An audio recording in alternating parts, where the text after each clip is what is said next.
Hello, my name's James. I'm a portrait photographer from Portsmouth in the UK. You've probably not heard of me, and I welcome you to the latest video on the Portrait of a Wrestler YouTube channel. And we return today to portfolio reviews. This is something that we did throughout lockdown to try and give some feedback to photographers both inside the wrestling industry and outside the wrestling industry. To give them some feedback on their photos, identify where they are in their photographic journey and give them the necessary steps to move their journey forwards. And we've been contacted by Octopus Stretch over there in Tokyo, originally from England, but lives out there in Tokyo at the moment and has been living there for three years, and has been interested in sort of like photography and pro wrestling, particularly with all the things like DDT, Noah, Stardom and everything out there. And we're going to have a look at some of those shots today and just offer some feedback. Look at the lighting, look at the composition, look at the technical elements of the photograph and also the creativity, and hopefully offer you some feedback as to how to take steps forward in the photographic journey. So we begin here with the first shot from Act Ring Wrestling, which I think is a wrestling promotion out in Japan that mixes theatre with the performance of wrestling. And this portrait here to begin with, just performer, it looks like we've got little contacts in there, which is really cool. But you can obviously see with the really cool makeup job that's been done and the mask on the side as well, how there's that sort of crossover between genres with this particular promotion. A promotion, unfortunately, I'm unfamiliar with. This is a lovely long lens that's been used to capture this image, and we've managed to avoid ring ropes. We can see the turnbuckle behind, which is nice. The lighting directors on this particular shot have done a really lovely job, because we can see that the wrestler is dressed in predominantly sort of silver and tones of purples and blues, and they've used purple gelled lighting there across the image, which has complemented it nicely, particularly with the contact lenses in there. It's a lovely little look up just away from camera, lovely little angle of the head, little 45-degree turn. A few shadows across the face, which you can't help. You're not in control of the lighting, you're literally just observing as we go through.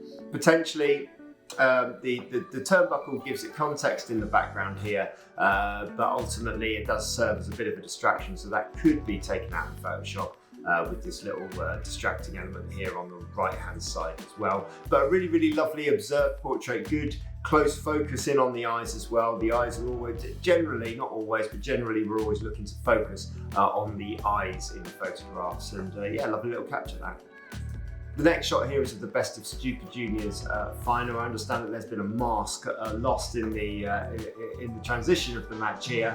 A great moment captured, and just managed to get that face and the desperation and the look in there is well caught. It's a good timing on that. The chin just above that ring rope again. Shooting through the seat, you're going to get all of these distractions. A nice bit of colour in the foreground as well, but ultimately the focus of the shot is here. There's a tiny little bit of motion blur we can see with the hands, just as everything's been moved in there. So we're potentially, if you wanted to hit that nice and crisp and you want to hit a shutter speed, working ringside at wrestling, you want to try and hit a shutter speed of a minimum of above 1,000 to sort of get that crisp, sharp finish. But it's quite nice having a little bit of movement there. It sort of gives a little bit of motion to the picture, a little bit of sense of these things are all fluid within the ring. So a lovely capture on the expression there. Potentially just slightly over softened in some of the post processing.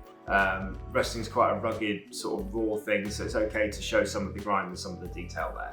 A shot here of Ito, which is noted as a popular one on Octopus Stretch's Instagram profile. Obviously an outdoor show, which is a challenge. It presents a new set of challenges. Typically with your arena shows, the lighting is pretty consistent throughout the whole show. Whereas when you're working outside, particularly when the shows go into dusk, then you have changing lightings and changing lights as well, depending on where you are in the ring. Overall, I like the look of the face there and the sense of and feel of the picture. It almost, I think, needs a little bit of darkening down. It needs to be a slightly darker image there, but also ultimately, I think it just needs a little bit more space. It's unfortunate that we've just cropped off the baseball bat at the top here. I just think just give it a little bit more room to breathe, where we've just caught the top of the leg ruffs there at the bottom of the picture there, and the lights on the left hand side just cutting in. All those little elements on the edge of the picture are just a little bit distracting. You want to try and reduce as many distracting elements in your photography as possible to give a clear narrative throughout the picture. But there's certainly a narrative here. There's certainly a real good look of emotion. Just feel like it needs a little bit more space all in all. Jay White up next, and the composition on this shot is lovely. There's that's a sense of doing something different, taking a simple idea and just giving it, in this case, pun completely intended, a little bit of a twist. The focus again on the eye, just looking up through the image. You've got the tape on the back of the arm here, helping tell the narrative of a beaten down wrestler, and the double lines of the blue line here of whatever's in the canvas going off at sort of just off 45 degrees in the foreground, with the ring rope at the top of the frame there, framing Jay nicely. I'd look at these blotchy elements in the background here, just try and remove those to give us an even cleaner cut. And again, I don't like the way it's sort of caught in the hand here. It looks like we've tried to bring the highlights of the hand back in a bit too much, because there's some colouring there on the hand that's gone slightly yellow, slightly green, and maybe just a sense of over processing, just simplify the whole process. Give everything a bit more space to breathe, but I love the angle on that one. I love the intent, I love the story that's been told. Really, really smart capture, that one. Kazai here back at the outdoor show, and goodness me. Well, the story's told there. When you're presented with these performers at times, sometimes the story, sort of tells itself really. Great look off there. A lovely showing of the battle scars, a lovely showing as well of the performer in terms of just being up on that top turnbuckle. It just gives you a nice shape and form to the picture, and a lovely moment captured as he's sort of making out to the crowd there. Going to go back to, again, third photo in a row. Offer yourself a bit more space. I've just cropped off the fingers just here.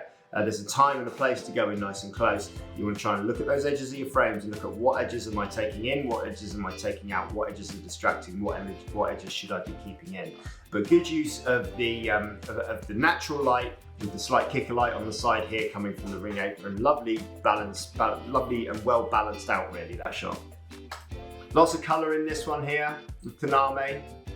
Point of focus here in the foreground, which is nice. Everything feels a little bit congested. Again, your ring lights have worked really well on this one, because the purple ring light that's been chosen for this shot has worked well with what the guys are wearing.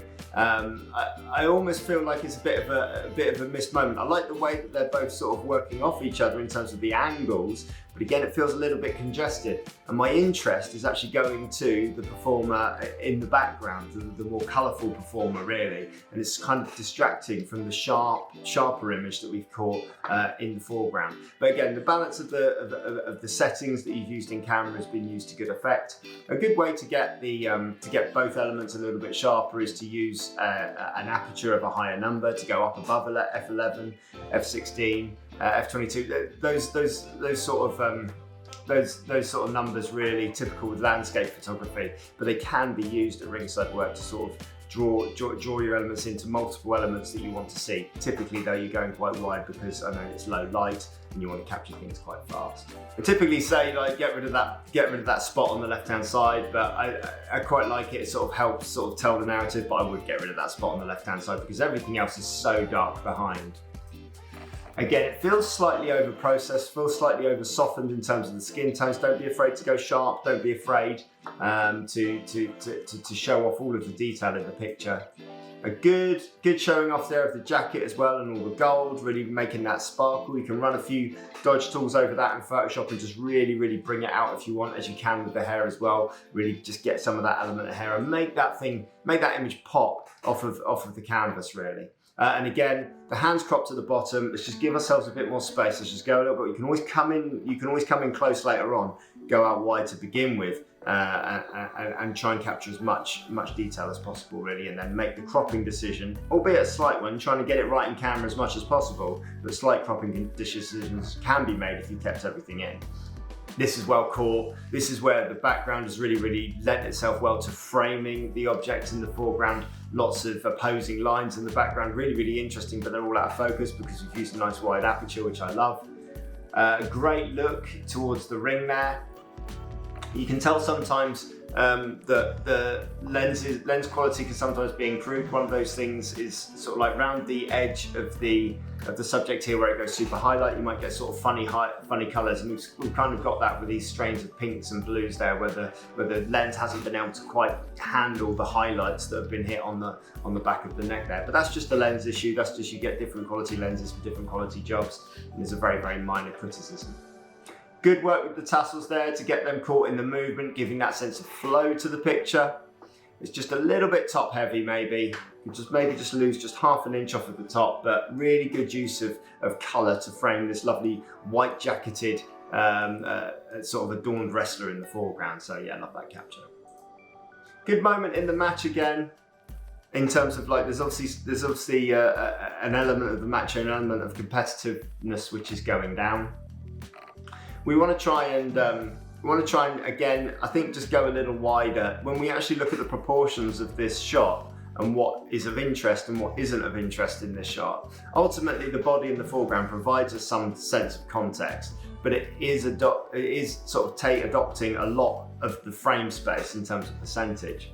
Actually, the only bit that's really interesting is the look of the face coming back towards us, and that's only really a tiny little bit of the composition. In this case, maybe going in a little bit closer might help a little bit with that. And in this case as well, I don't think the ring rope in the foreground, we've had it before where it's been a distraction, but a welcome distraction, because it's given us context as to where we are. This one right through the middle of the frame, and it's not quite, if we bring a guideline down as well, it's just off straight there. You see how it's slightly lower on one side and slightly higher on the other. And what that does is it just provides us a distraction. Typically, when we go back to the Jay White image, we'll see how it was properly at 45 degrees with a proper angle, which really shows intent there. Whereas this one's just off, which is just giving us a little bit of a distraction there, really. This one here, looking at the close-up of the mask, and I can tell you the amount of money that these guys spend on gear. The guys that really spend the money on gear, they spend a lot, so they're really proud of it. So it's good to show it off, and they're really grateful for these photos that show off the ring gear as they come, as they make their entrances. Again, doing such a good job out there with the purple contacts and the purple ring gear and the purple lighting in the background. Again, if we bring a guideline over here, we can see how that strut in the background is just off straight. So maybe there's room here to straighten this image up just a little bit. And I think we're just off a little bit of sharpness there. It feels a little bit soft across the whole image when we look at it close. So in that instance, just work on that focusing again, take a couple of images and play around as well with your one shot focusing and your al servo focusing, and see which one works best for you. There's no real solution. Generally, when stuff's moving, you try and use al servo, but there's no one shot, there's no one-stop shop really for photographers. Every photographer uses something different. Suzuki! That's a look. And again, we've gone really harsh with those angles, which I love. We can go one of two ways here. I try and lighten up some of those shadows from the very harsh light that's coming down. It's creating a shadow under the nose here, a shadow in the mouth here, and a shadow under here. You can either go one of two ways, try and lighten those up to balance up the image, or you can go the other way, go really super high contrasty with those ones and make them really super black and white. Try and lose these spotlights in the background that are just cropping into the top of the picture. But a good element of reading up from the bottom left all the way up through the frame there of Suzuki. Great shot. Takagi just on that moment of coming in. Again, feels a little soft, feels like we're a little bit far away, but we've got our lines in front perfectly straight, which is great. I do feel it almost needs a different composition on this one. I don't think the upright composition is quite working. I think we can come up just a little bit more, because the focus here is on that mask and the reveal of the face, and maybe the timing isn't quite right there either. Maybe we want to see just a little bit of the eyes just coming up, just to sort of give that little bit more, reveal a little bit more of what's inside Pandora's box there. But a good straight capture, good composition within it in terms of the placement of the ring ropes and using them to guide the lines through. Maybe a different crop and having a look at that in a slightly different way. Give it a bit more space. Tora here. This is another good capture. Another showing how you can, using your settings to balance, difficult lights at ringside. Good use of the dry ice behind, just bringing her up through that. Again, I just feel the whole thing's just a little bit tight. Just bring it out just a little bit, and then you can play with it a little bit afterwards. But you've got a good angle on this because we can see the graphics all in the background, which marry up with the graphics in the foreground. Yeah, pretty simple, pretty nice capture there. And this is where we take it to a different level. So where the other one was straight on, this one here, slightly underneath, because we've gone up to the top ring rope. It's a great angle on this one, shows real drama. Nicely balanced out with the lights in the background. There's just enough texture in that background to give it a nice little feel. I just feel we need more space. That we've managed to keep her hand in, but we want to. She's reaching out over to the left-hand side as we're looking out there. So we really want to give the space on the left-hand side. Give our eyes, give the viewer something difficult to work with. Give the viewer something challenging to work with in terms of using negative space to really draw the eye into the picture. And the last one here, the switchblade, just behind. Like I said, not a fan of the slight angle on this one. It's not a strong enough angle, particularly as he's doing quite a symmetrical sort of shape in the foreground. And I feel the guy in the background is just slightly lost. Not convinced on the positioning of the briefcase. I think there are stronger images in this set. You know, we're at the grand event, we're at the big event here with all the lights and all the show and everything like that. And it's been a good use of depth of field because the foreground's out of focus. We've managed to focus on the thing in the background, but it's not the strongest composition, not the strongest exposure, and not the strongest story in here from the other images that you've shared with us today. So thank you very much to Octopus Stretch for sharing your photos with us today. Photos from the other side of the world, full of colour and character. It's just wonderful to look through, and wonderful to see someone at the start of their photographic journey marrying up their two passions. Just keep enjoying it. It's the best advice I can give to you. If you'd like a portfolio review, you can get one. You can email me, portraitofawrestler@gmail.com. It doesn't have to be on wrestling photography, it can be on any sort of photography, and we'll offer you a video portfolio. You can follow me at Y2JimBob, and you can follow my new photo studio at Musselwhite Photo, or just Google Musselwhite Photography to check out what we are doing at our new place. Thank you very much for watching, and as ever, all the very best.